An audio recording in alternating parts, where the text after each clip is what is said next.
ಈಗ ಏನಾಗ್ಯದ, ಭಾರತ ಭಾಳ ಬದಲಾಗಿಬಿಟ್ಟದ. ಅಮೇರಿಕಾ ಬಿಟ್ಟರೆ ಅತ್ಯಂತ ಕೃಷಿಗೆ ಯೋಗ್ಯವಾದ ಭೂಮಿ ನಮ್ಮಲ್ಲೇ ಇರೋದು. ಅಮೇರಿಕಾ ಬಿಟ್ಟರೆ ನಮ್ಮಲ್ಲೇ ಹೆಚ್ಚು ಕೃಷಿಗೆ ಯೋಗ್ಯವಾದ ಭೂಮಿ ಇರೋದು. ಇವತ್ತು ರಷ್ಯಾ ಬಹಳ ದೊಡ್ಡ ದೇಶ, ವ್ಯಾಪ್ತಿಯೊಳಗೆ ನಮಗಿಂತ 7 ಪಟ್ಟು ದೊಡ್ಡದದ. ಆದರೆ ಏನು ಮಾಡೋದು, ಅಲ್ಲಿ ಬೆಳೆಯಕ್ಕೆ ಬರೋಂಗಿಲ್ಲ. ಇವತ್ತು ನೀವು ಆಸ್ಟ್ರೇಲಿಯಾದ ಬಗ್ಗೆ ಹೋದ್ರಿ ಅಂದ್ರೆ ಸಿಕ್ಕಾಪಟ್ಟಿ ಕಾಡದ, ಅಲ್ಲಿ ಏನೂ ಆಗಂಗಿಲ್ಲ. ಬ್ರೆಜಿಲ್ ಅದ, ಅವೆಲ್ಲ ದೊಡ್ಡ ದೊಡ್ಡ ದೇಶಗಳದಾವ, ಬೆಳೆಯೋಕ್ಕಾಗಂಗಿಲ್ಲ. ನಮ್ಮಲ್ಲಿ ಕೃಷಿಗೆ ಯೋಗ್ಯವಾದ ಭೂಮಿ ಹಚ್ಚದ, ಬಹಳ ಚಂದ ಎಲ್ಲರಿಗೂ ಅವಕಾಶ ಮಾಡಿಕೊಟ್ರು. ಇವತ್ತು ಇಡೀ ಜಗತ್ತಿಗೆ ಅನ್ನ ಹಾಕುವಂಥ ಶಕ್ತಿ ಯಾರಿಗೆ ಬಂದದ ಅಂದ್ರೆ ಭಾರತದ ರೈತರಿಗೆ ಬಂದದ ಅಂತಂದ್ರೆ, ಆ ರೈತರಿಗೆ ಒಂದು ಸರಿ ಚಪ್ಪಾಳೆ ತಟ್ರಿ. ಎಂಥ ರೈತರು!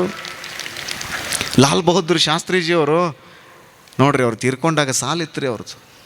ಈ ದೇಶದ ಪ್ರಧಾನಮಂತ್ರಿಗಳವರು ನಮ್ಮಲ್ಲಿ ಗ್ರಾಮ ಪಂಚಾಯತಿ ಮೆಂಬರ್ ಆದ್ರೆ ಮುಗಿದು ಹೋತ್ರಿ, ಕಟ ಅರಿವಿ. ಮತ್ತು ಮುಂದೊಂದು ಬೋರ್ಡ್ ಹಾಕಿ ಎಲ್ಲ ಕಡೆಗೂ ಅಡ್ಡಾಡುವಂಥದ್ದನ್ನು ನಾವು ನೋಡ್ತೀವಿ. ಹಂಗೆ ಅಡ್ಡಾಡಬಾರ್ದು ಅಂತ ಅಲ್ಲ, ಅದನ್ನು ಹಂಗೆ ಆ ಒಂದು ಭ್ರಷ್ಟಾಚಾರದ ಭರಾಟಿ ಒಳಗೆ ನಮ್ಮನ್ನು ನಾವು ಕಳ್ಕೋಬಾರ್ದು ಅಂತ ಹೇಳಿ ಲಲಿತಮ್ಮ ಒಂದಿಷ್ಟು ರೊಕ್ಕವನ್ನು, ಉಳಿಸಿದ ರೊಕ್ಕವನ್ನು ಕೊಟ್ಟಾಗ ಸರ್ಕಾರಕ್ಕೆ ಪತ್ರ ಬರೆದ್ರು, ನನಗಿಷ್ಟ ರೊಕ್ಕ ಸಾಕಾಗ್ತದೆ, ಇನ್ನು ಹೆಚ್ಚಿಗೆ ರೊಕ್ಕ ಕೊಡಬೇಡ್ರಿ ಅಂತೇಳಿ. ಇಂಥ ಪ್ರಾಮಾಣಿಕರನ್ನು ಹಗಲಿ ಒಳಗೆ ದೀಪ ಹಚ್ಚಿ ಹುಡುಕಬೇಕು. ಇಲ್ಲ, ಇಂಥ ಪ್ರಾಮಾಣಿಕರನ್ನು ಹಗಲಿ ಒಳಗೆ ನೀವು ಟಾರ್ಚ್ ಆನ್ ಮಾಡಿ ಹುಡುಕಬೇಕು. ಇಲ್ಲವೇ ಇಲ್ಲ. ಎಲ್ಲಿದ್ದಾರೆ ಹೇಳಿ ನೋಡೋಣ. ಆಯ್ದಕ್ಕಿಲ್ಲ ಅಕ್ಕಮ್ಮ ಅಂದಳು. ಇಷ್ಟ್ಯಾಕೆ ಅಕ್ಕಿ ತಂದ್ರಿ ಇವತ್ತು ನೀವು? ಆಸೆ ಅನ್ನುವುದು ಅರಸರಿಗಿರ್ತದೆ. ಅದು ತನ್ನ ಸಾಮ್ರಾಜ್ಯವನ್ನು ವಿಸ್ತಾರ ಮಾಡಬೇಕು, ತನ್ನ ಬೊಕ್ಕಸವನ್ನು ತುಂಬಬೇಕು ಅಂತ ಅವರಿಗೆ ಹಪಹಪಿತನ ಇರ್ತೈತಿ. ನಿಮಗೆ ಯಾಕದು ಬಂತು? ರೋಷ ಅನ್ನೋದು ಯಮದೂತರಿಗಿರ್ತದೆ, ನಿಮಗೆ ಯಾಕೆ ಬರಬೇಕದು? ಇಷ್ಟಕ್ಕೆ ಆಸೆ ಯಾಕೆ ನೀವು ಪಟ್ರಿ? ಈ ಸಕ್ಕಿಗೆ ಆಸೆ ನೀವು ಯಾಕೆ ಆಸೆ ಪಟ್ರಿ ಅಂತ ತಿಳ್ಕೊಂಡು ಆ ತಾಯಿ ಪ್ರಶ್ನೆ ಕೇಳ್ತಾಳೆ.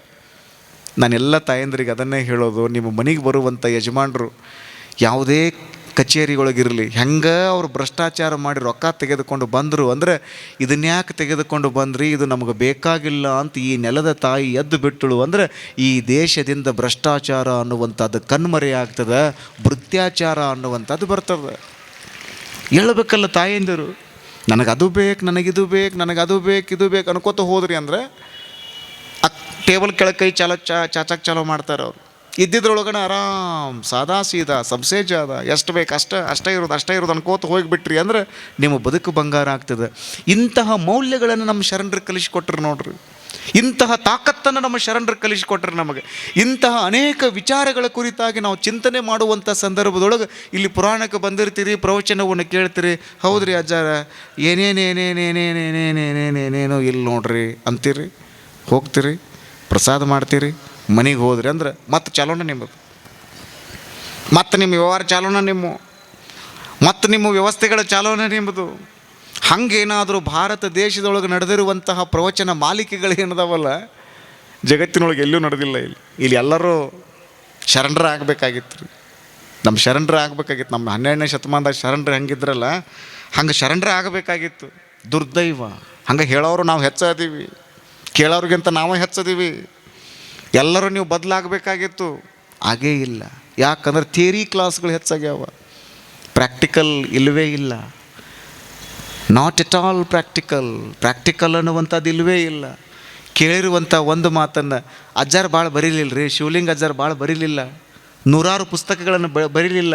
ದುಡಿ ಪಡಿ ಮುಕ್ತಿ ಪಡಿ, ದುಡಿಬೇಕು, ನೀನು ಏನು ಸಿಗತೈತಲ್ಲ ಅದನ್ನು ಪಡಿಬೇಕು, ನೀಡು ಮುಕ್ತಿ ಪಡೆದು ಬಿಡು. ಇಷ್ಟ ಮಾತು ಹೇಳ್ಕೊತ ಬಂದ್ರಿ ಅವ್ರು. ಏನೂ ಮಾಡಬೇಡ್ರಿಪ್ಪ, ಅಂಗೈಯಾಗಿನ ಲಿಂಗವನ್ನು ನಂಬಿಬಿಡ್ರಿ, ಆ ಪರಮಾತ್ಮನನ್ನು ಒಬ್ಬನು ನಂಬಿಬಿಟ್ರಿ ಅಂದರೆ ಜಗತ್ತಿನೊಳಗೆ ಯಾರನ್ನೂ ನಂಬುವಂಥ ಪ್ರಶ್ನೆ ಬರೋಂಗಿಲ್ಲ. ಅವನು ಕರೆಕ್ಟಾಗಿ ನಂಬಿಬಿಡ್ರಿ, he will take care of you. ಅವ ನಿಮ್ಮ ಎಲ್ಲವನ್ನು ನೋಡ್ಕೊಂಡ್ಬಿಡ್ತಾನೆ. ಅವನ್ನ ನಾವು ನಂಬಿಲ್ಲ, ನಮ್ಮನ್ನು ನಾವು ನಂಬಿಲ್ಲ, ನೀವು ಇನ್ನೊಬ್ಬರನ್ನು ಹೆಂಗೆ ನಂಬೋದಕ್ಕೆ ಸಾಧ್ಯ? ಇದನ್ನು ನಾವು ಚಿಂತನೆ ಮಾಡಬೇಕು ನೋಡ್ರಿ. ಈ ಚಿಂತನೆ ಮಾಡುವ ಕಾರಣಕ್ಕಾಗಿಯೇ ಎಲ್ಲ ಚಿಂತೆಗಳನ್ನು ಬದಿಗೊತ್ತಿ ಚಿಂತನೆಯನ್ನು ಮಾಡುವನು ಅಂತ ತಿಳ್ಕೊಂಡು ನಮ್ಮ ಸದಾಶಿವ ಸ್ವಾಮೀಜಿಯವರು ಇಲ್ಲಿ ಪ್ರವಚನ ಕಾರ್ಯಕ್ರಮವನ್ನು ಏರ್ಪಾಡು ಮಾಡಿದ್ದಾರೆ. ನೀವೆಲ್ಲರೂ ಬಂದು ಕೂತ್ಕೋತೀರಿ. ತಾಯಂದಿರನ್ನು ನಾವು ಗೌರವಿಸಬೇಕು. ಇವತ್ತು ಟಿ ವಿ ಮಾಧ್ಯಮವನ್ನು ನೋಡಿದಾಗ ಮಹಿಳೆ ಒತ್ತಾಯ, ವರೋಪಚಾರ, ವರದಕ್ಷಿಣೆ ತಾಳಲಾರದೆ, ಕಿರುಕುಳ ತಾಳಲಾರದೆ ನೇಣು ಬಿಗಿದುಕೊಂಡು ಗೃಹಿಣಿ ಆತ್ಮಹತ್ಯೆ, ಮಹಿಳೆಯ ಮೇಲೆ ದೌರ್ಜನ್ಯ, ಲೈಂಗಿಕ ದೌರ್ಜನ್ಯ. ನಾಚಿಕೆಯಾಗಬೇಕು. ಪ್ರಜ್ಞಾವಂತ ಸಮಾಜಕ್ಕೆ ನಾಚಿಕೆಯಾಗಬೇಕು. ಇವತ್ತು ನಾವು ಭಾಳ ಕಲ್ತೀವಿ, ಮಂಗಳನ ಅಂಗಳಕ್ಕೆ ಹೋಗಿ ಬರ್ತೀವಿ, ಚಂದ್ರನ ಮೇಲೆ ನಾವು ಕಾಲಿಟ್ಟು ಬಂದೀವಿ, ಹೈಲಿ ನಾವು ಎಜುಕೇಟೆಡ್ ಅಂತ ನಾವು ಮಾತಾಡ್ತೀವಿ. ಇವತ್ತು ನಮ್ಮ ಪರಿಸ್ಥಿತಿಯನ್ನು ನಾವು ನೋಡಿಬಿಟ್ಟಿವಿ ಅಂದರೆ ಎಲ್ಲಿ ಎಜುಕೇಷನ್ ಸರ್? ಅದು ಯಾವ ಥರದ ಎಜುಕೇಷನನ್ನು ನಾವು ಕೊಡ್ತಾ ಇದ್ದೀವಿ? ಸಣ್ಣವರಿದ್ದಾಗಲೇ ಮಕ್ಕಳಿಗೆ ಹೇಳಬೇಕು, ತಾಯಿ ಅಂದರೆ ಆಕೆಯನ್ನು ನೀನು ಅಂಡರ್ ಎಸ್ಟಿಮೇಟ್ ಮಾಡಬಾರ್ದು, ಆಕೆಯನ್ನು ತುಚ್ಛವಾಗಿ ಕಾಣಬಾರ್ದು. ಆಕೆ ತಾಯಿ ಅಂದರೆ ನಮ್ಮ ಮನೆಯೊಳಗಿರುವಂಥ ಅವ್ವನೂ ಹಾಗೆ ಇರ್ತಾಳೆ. ನಿನಗೆ ಕಣ್ಣಿಗೆ ಕಾಣುವಂಥವ್ರು ಎಲ್ಲರೂ ಕೂಡ ತಾಯಿಯೇ ಸಮಾನವಾಗಿ ನೋಡಪ್ಪ, ಆಕೆಯನ್ನು ಗೌರವಿಸಬೇಕಪ್ಪ ಅಂತ ತಿಳ್ಕೊಂಡು ಮಕ್ಕಳಿಗೆ ಕಲಿಸಿಬಿಡ್ರಿ. ಮಹಿಳಾ ದೌರ್ಜನ್ಯದ ಪ್ರಕರಣಗಳು ಒಂದೂ ದಾಖಲಾಗಂಗಿಲ್ಲ. ಇದನ್ನು ನಾವು ಕಲಿಸ್ಬೇಕಲ್ಲ. ಥೇರಿ ನಮ್ಮ ಶರಣರು ಹೇಳಿದರು, ಮಹಿಳೆ ಪ್ರತ್ಯಕ್ಷ ಕಪಿಲ ಸಿದ್ಧ ಮಲ್ಲಿಕಾರ್ಜುನ, ಹೆಣ್ಣು ಪ್ರತ್ಯಕ್ಷ ಕಪಿಲ ಸಿದ್ಧ ಮಲ್ಲಿಕಾರ್ಜುನ. 8 ಗಂಟೆ ಕೆಟ್ಟಾತ್ರಿ, 8 ಗಂಟೆ ಮೊದಲ ಒಂದು 10 ನಿಮಿಷ ತೆಗೆದುಬಿಟ್ರೆ ಅಲ್ಲಿ ಕುಂಡ್ರಿ ಇಲ್ಲಿ ಕುಂಡ್ರಿ ಇದಾತ್ರೆ ಎಷ್ಟು ಚಂದ ನೋಡ್ರಿ.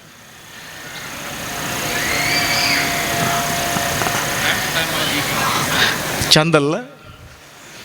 ಈ ವ್ಯವಸ್ಥೆನೇ ಚಂದ. ಇದು ತಾಯಂದ್ರ ಬಗ್ಗೆ ಮಾತನಾಡೋದೇ ಚಂದ. ಇದು ತಾಯಿಗೆ ನೀವು ಅವಕಾಶವನ್ನು ಕೊಟ್ಟುಬಿಟ್ರಿ ಅಂದರೆ ಆಕೆ ಈ ಜಗತ್ತನ್ನೇ ಸರಿಯಾಗಿ ನಡೆಸಬಲ್ಲಳು. ನಾನೊಂದು ಪ್ರಾಮಾಣಿಕ ಅಭಿಪ್ರಾಯ ಹೇಳೇನ್ರಿ, ನಾನೊಂದು ಅಭಿಪ್ರಾಯ ಇದೆ ಅವ್ರ ಮುಂದೆ ನಾನು ಹೇಳಬೇಕು ಆ ಅಭಿಪ್ರಾಯವನ್ನು. ಒಂದು ಪ್ರಾಮಾಣಿಕ ಅಭಿಪ್ರಾಯ. ನೀವು ಗಂಡು ಮಕ್ಕಳು ನನ್ನ ಮೇಲೆ ಸಿಟ್ಟಾಗ್ರಿ, ನಾ ಏನು ತಲೆ ಕೆಡಿಸ್ಕೊಳಂಗಿಲ್ಲ. ಇಷ್ಟು ದಿನ ಏನೈತೆಲ್ಲ ಈ ಜಗತ್ತು ಪುರುಷರ ಸಾಮ್ರಾಜ್ಯವನ್ನು ನೋಡಿಬಿಟ್ಟದ. ಕ್ರೌರ್ಯ ಅನ್ನುವಂಥದ್ದು ಮುಗಿಲು ಮುಟ್ಟಿಬಿಟ್ಟದೆ. ಇನ್ನು ಈ ಜಗತ್ತಿನ ಚಾವಿ ಯಾರ ಕೈಯಾಗ ಕೊಡಬೇಕು ಅಂದರೆ ನೀವು ತಾಯಂದ್ರ ಕೈಯಾಗ ಕೊಟ್ರಿ ಅಂತಂದ್ರೆ ಅವ್ರ ಹೃದಯದಿಂದ ರಾಜ್ಯಾಡಳಿತವನ್ನು ಮಾಡಬಲ್ಲರು ಅವರು. ನಿಮ್ಮ ಸಲುವಾಗಿ ಹೇಳಕತ್ತೀನಿ, ಚಪ್ಪಾಳೆ ತಟ್ರಿ, ಚಳಿ ಹತ್ತಿರ ಚಿಂತಿಲ್ಲ, ಸೆರಗನ್ಯಾಗ ಕೈ ಹಾಕೊಂಡು ಕುಂಡ್ರಬೇಡ್ರಿ. ನಿಮ್ಮ ಸಲುವಾಗಿನೇ ಹೇಳಕತ್ತೀನಿ. ಯಪ್ಪ ಹೊಚ್ಕೊಂಡು ಕುಂತಾರೆ, ಹಿಂಗೆ ನೋಡ್ಬೇಕ್ರಲ್ಲ ಒಂದಿಷ್ಟು ಮಂದಿ. ಚಳಿ ಅದ, ವಿಚಾರ ಮಾಡುವಂಗಿಲ್ಲ. ನಿಮ್ಮ ಸಲುವಾಗಿನೇ ಹೇಳುವುದು. ಇನ್ನು ತಾಯಂದ್ರಿಗೆ ಚಾವಿ ಕೊಡಬೇಕಾಗ್ಯದ. ಅವು ಈ ಕಡೆ ಮಂದಿ ಅಂತಿರ್ಬೇಕು, ಚಾವಿ ಎಲ್ಲ ಅವ್ರ ಕಡೆನೇ ಐತ್ರಿ, ಅಪ್ಪಾರ ನಮ್ಮ ಕಡೆ ಎಲ್ಲದ? ಗ್ರಾಮ ಪಂಚಾಯತಿ ಅಧ್ಯಕ್ಷರನ್ನು ಹೆಣ್ಮಕ್ಳನ್ನ ಮಾಡಿರ್ತೀರಿ, ನಡೆಸೋದೆಲ್ಲ ಯಾರ್ರೀ? ನಮ್ಮ ಯಜಮಾನ್ರು. ಅವಕಾಶ ಕೊಡಬೇಕು, ಒಂದು ಅವಕಾಶ ಕೊಡಬೇಕು. ಕೊಟ್ಟು ನೋಡೋಣ. ಮೆದುಳಿಗಿಂತ ಹೃದಯ ಭಾಳ ಚಲೋ ಕೆಲಸ ಮಾಡ್ತದೆ. ಮೆದುಳು ಕೆಲಸ ಮಾಡಲಿಲ್ಲ ಅಂದ್ರೆ ಬದುಕಬಹುದು, ಹೃದಯ ಕೆಲಸ ಮಾಡೋಂಗಿಲ್ಲ ಅಂದರೆ ಯಾವ ಕಾರಣಕ್ಕೂ ಬದುಕೋಕ್ಕಾಗಂಗಿಲ್ಲ. ಈ ಜಗತ್ತನ್ನು ನೀವು ಹೃದಯದಿಂದ ನೋಡಿದಿರಿ ಅಂದರೆ ಗೊತ್ತಾಗಿಬಿಡ್ತದೆ. ದ್ವೇಷದಿಂದ ಹೋರಾಡಿ ಒಬ್ಬನನ್ನು ಗೆಲ್ಲುವುದಕ್ಕಿಂತ ಪ್ರೀತಿಯಿಂದ ಸೋತು ಜಗತ್ತನ್ನೇ ಗೆಲ್ಲಬಹುದು ಅನ್ನುವುದಕ್ಕೆ ನಮ್ಮ ಶರಣರು ಸಾಕ್ಷಿಯಾಗಿ ನಮಗೊಂದು ಅದ್ಭುತವಾದ ಸಂದೇಶವನ್ನು ನೀಡ್ತಾರೆ. ಅಂದರೆ ತಾಯಂದ್ರಿಗೆ ಅವಕಾಶ ಕೊಡೋನು. ಅದಕ್ಕೆ ನಾವು 21ನೇ ತಾರೀಕಿಗೆ ತಾಯಂದ್ರಿಗೆ ಅವಕಾಶ ಕೊಟ್ಬಿಟ್ಟಿವಿ. ಬುಟ್ಟಿ ತುಂಬ ತೊಗೊಂಡು ಬರ್ರಿ, ಅವ್ರಿಗೆ ಕೊಟ್ಬಿಟ್ಟಿವಿ. ಆಯ್ತು ರೀ ಅಪ್ಪಾರ, ಎಲ್ಲರೂ ಕುಂಡ್ರಿ ಇಲ್ಲ ಅಂತ ತಿಳ್ಕೊಂಡು ಒಂದು ಮಾತು ಹೇಳಿದ್ರೆ 10,000 ಮಂದಿ ಕೂಡಿಬಿಟ್ಟಾರ ಇಲ್ಲಿ. ನನಗೆ ಭಾಳ ಸ್ಪಷ್ಟವಾಗಿ ಗೊತ್ತದೆ, ಈ ಕಾರ್ಯಕ್ರಮ ಯಶಸ್ವಿ ಆಗಬೇಕಾಗಿತ್ತು ಅಂದ್ರೆ ನಾವು ತಾಯಂದಿರನ್ನು ಮುಂದೆ ಬಿಟ್ಟಿವಿ ಅಂತಂದ್ರೆ ಇಡೀ ಹಾವೇರಿ ಅಷ್ಟೇ ಅಲ್ಲ, ಇಡೀ ದೇಶವನ್ನೇ ಎಚ್ಚರಿಸುವಂತಹ ಕಾರ್ಯವನ್ನು ಈ ನೆಲದ ತಾಯಂದಿರು ಮಾಡೇ ಮಾಡ್ತಾರ ಅನ್ನುವಂಥದ್ದನ್ನು ನಾವೆಲ್ಲರೂ ಅರ್ಥ ಮಾಡ್ಕೊಳ್ಬೇಕು. ಎಲ್ಲರೂ ತಯಾರಾಗ್ರಿ. ನಾಳೆ ನಿಮಗೆ ಕೆಲವು ವಿಶೇಷವಾದ ಸೂಚನೆ ನಾವು ನೀಡ್ತೀವಿ. ಇವತ್ತಿನೂ ಅದ್ರ ಬಗ್ಗೆ ಸಂಘಟನೆ ಮಾಡಕತ್ತೀವಿ, ಮಾತುಕತೆ ನಡೆದದ. ಒಂದು ಒಳ್ಳೆಯ ಕಾರ್ಯಕ್ರಮ ಮಾಡುವುದು, ಸಮಯಕ್ಕೆ ಸರಿಯಾಗಿ ನೀವು ಬರಬೇಕು. ನಾನಿಲ್ಲಿ 7 ಗಂಟೆಗೆ ಚಾಲೂ ಮಾಡಕತ್ತೀನಿ, ನೀವು ಸಮಯಕ್ಕೆ ಸರಿಯಾಗಿ ಬಂದಿರಲಿಲ್ಲ, ಆಗ ಬರಾಕತ್ತಿದ್ರಿ ನೀವು. ಇವ್ರು ಮತ್ತು ಹಾಡು ಹಾಡೋದು ಅದಕ್ಕೆ ಹೇಳ್ರಿ ನೋಡೋಣ. ಇವ್ರನ್ನ ಕರೆಸಿ ಯಾಕೆ ಹಾಡು ಹಾಡಿಸ್ಬೇಕು ಹೇಳ್ರಿ? ಹನುಮಂತಪ್ಪ ಕಾಮನಹಳ್ಳಿ ಅಂತ ಒಬ್ಬರು ಸರ್ ಅದಾರ, ನೋಡ್ಬೇಕು ನೀವು. ವಯಲಿನ್ ಬಾರಿಸ್ತಿರ್ತಾರಲ್ಲ, ನಿಮಗೆ ಗೊತ್ತಿರಲಿ, ಕರ್ನಾಟಕ ರಾಜ್ಯೋತ್ಸವ ಪ್ರಶಸ್ತಿ ಸಿಕ್ಕದ ಅವರಿಗೆ. ಕರ್ನಾಟಕ ರಾಜ್ಯೋತ್ಸವ ಪ್ರಶಸ್ತಿ. ಭಾಳ ಅಪರೂಪದ ವಯಲಿನ್ ವಾದಕರು ಅವರು. ದಾಸೋಹ ಅಂದರು.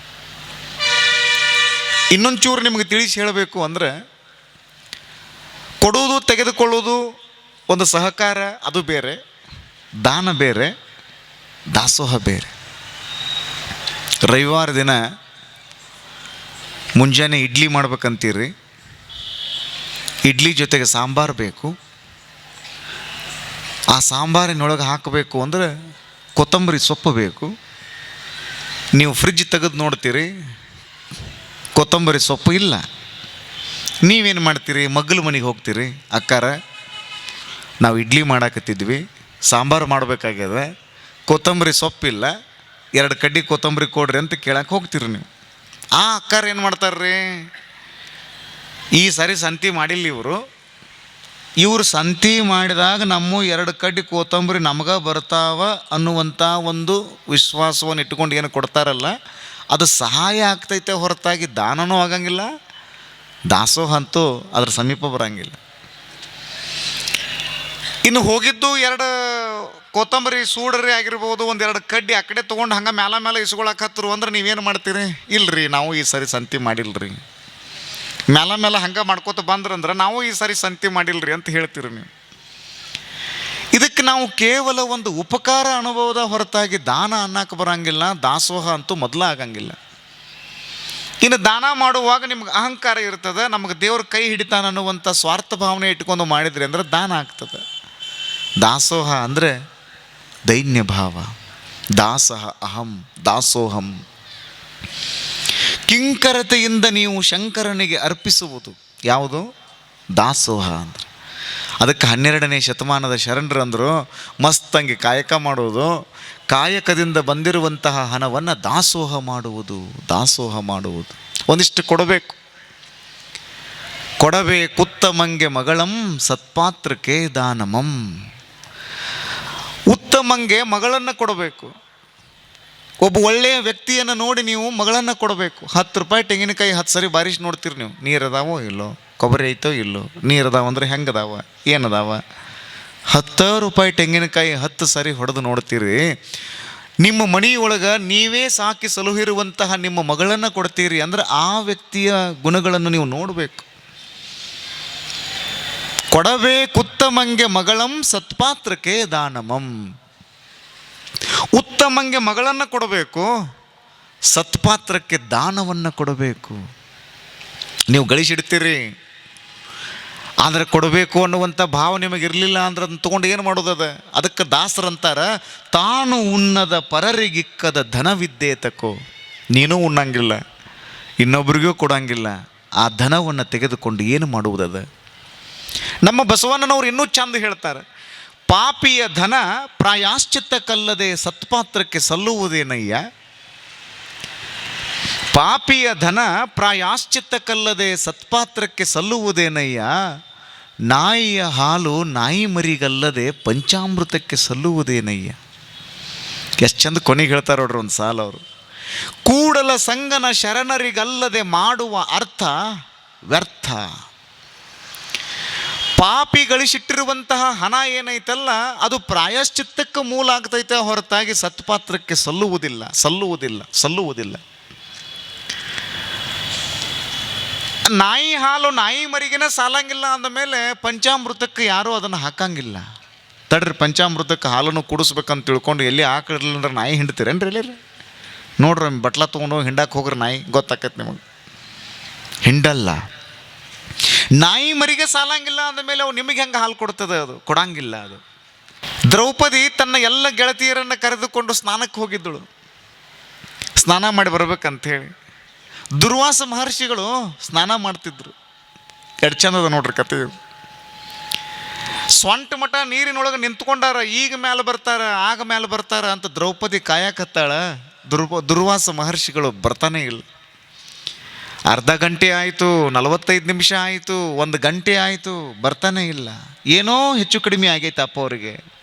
ಕೇಳಬೇಕಂತ ತಿಳ್ಕೊಂಡು ದ್ರೌಪದಿ ಮುಂದೆ ಬಂದು ಕೇಳ್ತಾಳೆ, ಗುರುಗಳಿಗೆ ನಮಸ್ಕಾರ. ಅಪ್ಪ ಅವ್ರು, ನಾನು 2 ಗಂಟೆಗಳಿಂದ ನೋಡಕತ್ತೀನಿ, ನೀವು ನೀರಿನೊಳಗಡೆನೇ ನಿಂತ್ಕೊಂಡಿರಿ, ಏನಾದರೂ ತೊಂದರೆ ಆಗೈತೇನು? ದುರ್ವಾಸ ಮಹರ್ಷಿಗಳು ಹೇಳಿದರು, ಹೌದವ್ವ, ನಾನು ಸ್ನಾನ ಮಾಡುವಂತಹ ಸಂದರ್ಭದೊಳಗೆ ನೀರಿನ ಸೆಳವಿನೊಳಗೆ ಸಿಕ್ಕಾಕ್ಕೊಂಡು ನನ್ನ ಕೌಪಿನ ನೀರಿನೊಳಗೆ ಹರ್ಕೊಂಡು ಹೋಗಿಬಿಟ್ಟದೆ. ನಾನೀಗ ಹುಟ್ಟುಡುಗೆಯಲ್ಲಿದ್ದೇನೆ, ಬೆತ್ತಲೆಯಾಗಿ ನೀರಿನಲ್ಲಿ ನಿಂತ್ಕೊಂಡಿದ್ದೇನೆ, ನನ್ನ ಮಾನವನ್ನು ಮುಚ್ಚಿಕೊಂಡು ನಿಂತ್ಕೊಂಡಿದ್ದೇನೆ. ಏ ಅಪ್ಪಾರ, ನಾ ಅದನ್ನಲ್ರಿ, ನಿಮ್ಮ ಶಿಷ್ಯ ನಾ ಅದನ್ನಲ್ಲ, ಯಾಕೆ ವಿಚಾರ ಮಾಡಿರಿ ಅಂತ ಹೇಳಿ ತನ್ನ ರೇಷ್ಮೆಯ ಸೀರೆಯ ಸೆರಗಿನ ದಂಡು ಏನೈತಲ್ಲ, ಸೀರೆ ಸೆರಗು ಭಾಳ ಮುಖ್ಯ ರೀ. ನೀವೆಲ್ಲರೂ ಸೀರೆ ತರಕ್ಕೆ ಹೋಗ್ತಿರಲ್ರಿ, ಎಲ್ಲಿ ಹೋಗ್ಕಿರಿ? ಅಂಗಡಿಗೆ ಹೋಗ್ಕಿರಲ್ಲ, ನೋಡ್ಬೇಕ್ರಿ ನೀವು. ಸೀರೆ ತರಕ್ಕೆ ಹೋದಾಗ ನಿಮ್ಮ ಆಟನೇ ಬೇರೆ ಐತಿ. ಒಳಗೆ ಹೊಕ್ಕರಿ ಅಂದ್ರೆ ನೋಡ್ರಿ, ಎಲ್ಲ ತೆಗೆದು ಅವ ಸೀರೆ ಮಾರವ, ಅವ ತಲೆ ನೋವಿನ ಗುಳಿಗೆ ಇಟ್ಕೊಂಡು ಕುಂಡಿರ್ಬೇಕು ಅವ ಅಲ್ಲಿ. ಇದಿದ್ರೆ ಹೆಂಗೆ ರೀ, ಅದಿದ್ರೆ ಹಿಂಗೆ ರೀ, ಇದಕ್ಕೆ ಮ್ಯಾಚ್ ಇಲ್ಲಲ್ರಿ, ಕಾಂಟ್ರಾಸ್ಟಿಂಗ್ ಇಲ್ಲಲ್ರಿ, ಹಂಗೆ ರೀ ಹಿಂಗೆ ರೀ. ಎಷ್ಟು ಗುದ್ದಾಡ್ತೀರಿ ಅಂದ್ರೆ, ಅವ ಗಂಡ ಹೆಂಡತಿ ಇಬ್ಬರು ಹೋಗಿದ್ರು ರೀ. ಸೀರೆ ಸೆಲೆಕ್ಟ್ ಮಾಡಂದವ, ನಾ ಯಾಕೆ ಮಾಡ್ರಿ, ನೀವೇ ಮಾಡ್ರಿ ಅಂದ್ಲಕ್ಕೆ. ಏ ನೀನೇ ಮಾಡಂತವ ಅಂದ, ನಾ ಮಾಡಂಗಿಲ್ರಿ ನೀವು ಮಾಡ್ರಿ ಅಂತ ಅಕ್ಕಿ ಅಂದಳು. ನಾ ಯಾಕೆ ಮಾಡ್ಬೇಕ್ರಿ, ನಾ ಯಾಕೆ ಮಾಡ್ಬೇಕಂತ ಗಂಡ ಅಂದ. ಹಿಂಗಾಗಿ ಇಬ್ಬರು ಬಡ್ದಾಡಕತ್ರು. ಉಟ್ಕೊಳ್ಳೋಕೆ ನಾನು ನೀನು ಅಂದವು. ಉಟ್ಕೊಳ್ಳೋಕೆ ನಾನು, ತೊಳೆಯವ್ರು ನಾನು ನೀವು ಅಂದ್ಲಕ್ಕಿ. ನೀವು ತೊಳೆಯವ್ರದಿರಿ, ನಿಮ್ಗೆ ಯಾವ್ದು ಅನುಕೂಲ ಆಕೈತೆ ಅಂಥ ಸೀರೆ ಕೊಡಿಸ್ರ ಅಂದ್ಲಕ್ಕಿ. ಇಂಥ ವ್ಯವಸ್ಥೆ ಇವತ್ತು ಬೆಂಗಳೂರಿನ ಮಹಾನಗರದೊಳಗೆ ನೀವೆಲ್ಲ ನೋಡ್ತೀರಿ. ದುಡಿಯೋವ್ರದ್ದು ಭಾಳ ಹೊಂದಾಣಿಕೆನ ಆಗಂಗಿಲ್ಲ. ಈ ರೀತಿಯಾಗಿ ನೀವೇನಾದರೂ ಹೋಗಿಬಿಟ್ರಿ ಅಂತಂದ್ರೆ ನೀವು ಒಮ್ಮೆ 10 ನಿಮಿಷನೇ ನೀವು ಬರೋಕ್ಕೆ ಸಾಧ್ಯನೇ ಇಲ್ಲ. ಎಷ್ಟು ಅಂಗಡಿಗಳಿಗೆ ಸೀರಿದಾವಲ್ಲ ಎಲ್ಲ ಕಿತ್ತಾಕಿ ಒಮ್ಮೆ ಏನೂ ತೊಗೊಳ್ಳಾರ್ದನ್ನ ಬಂದಿರ್ತೀರಿ. ಅವ್ನು ಮಾರೋಂಗೆ ಹೆಂಗೆ ಅನಿಸಿರ್ಬೇಕು ಹೇಳ್ರಿ, ನೋಡೋಣ. ನೀವು ನೋಡ್ಬೇಕ್ರಿ, ನೀವು ಅದು ಕತೆ ಬೇರೆ ಐತೆ. ಅದು ಸೀರೆಯ ಸೆರಗು ಏನೈತಲ್ಲ ಅದು ಭಾಳ ಮುಖ್ಯ ಇರ್ತದೆ. ದ್ರೌಪದಿ ಅಂದಳು, ಅಪ್ಪವ್ರ ಯಾಕೆ ಹೆದರ್ತೀರಿ, ಯಾಕೆ ಚಿಂತೆ ಮಾಡ್ತೀರಿ, ನಿಮ್ಮ ಶಿಷ್ಯ ನಾ ಅದೀನಿ ಅಂತ ಹೇಳಿ ತನ್ನ ರೇಷ್ಮೆಯ ಸೀರೆಯ ಸೆರಗನ್ನು ಹರಿದಳು. ಮುಂದೆ ಹೋಗಿ ನೀರಿನೊಳಗೆ ಬಿಟ್ಲು. ಅದು ತೇಲ್ಕೋಂತ ಬಂತು. ಅಪೋರ ಆ ಸೀರೆಯ ಸೆರಗಿನ ಅಂಚನ್ನು ತೆಗೆದುಕೊಂಡು ಕೌಪೀನ ಮಾಡಿಕೊಂಡು ಮ್ಯಾಲೆ ಬಂದಂತಾರಂತ, ಇವತ್ತು ನನ್ನ ಮಾನವನ್ನು ನೀನು ಉಳಿಸಿದೆವ, ಸಂದರ್ಭ ಬಂದಾಗ ನಿನ್ನ ಮಾನವನ್ನು ಕೂಡ ದೇವರು ಉಳಿಸುತ್ತಾನೆ ಅಂತ.